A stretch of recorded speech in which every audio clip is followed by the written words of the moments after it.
And big data, I always try and tell people, if someone asks you to write a check for big data or buy something that's called big data, it's not a product. It's not a solution.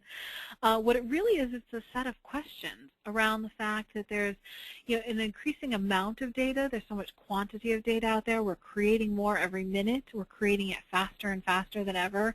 Not only things like social media and external data, but also all the transactions within your own systems, within your organizations. And there's also complexity around data. There's data in different formats. Data doesn't all come boxed up in beautiful databases, right? It comes in lots of different forms.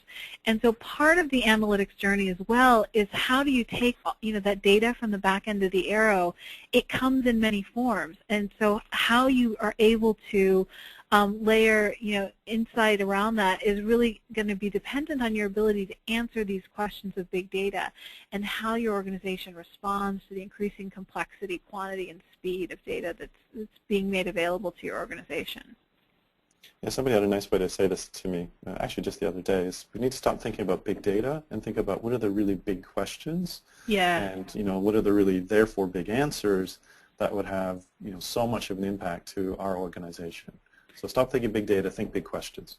Right. So it's about, again, so the context of what are you using it for? Otherwise, it's just interesting.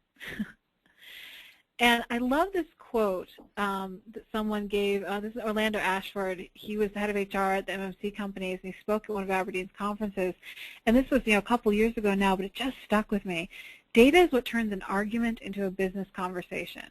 And I love that, because how many of us have been in arguments where we know we're right about anything about our business, and then you look at the data and it's like, and you realize, maybe there is a different perspective. Maybe we were right, but maybe there's a different perspective.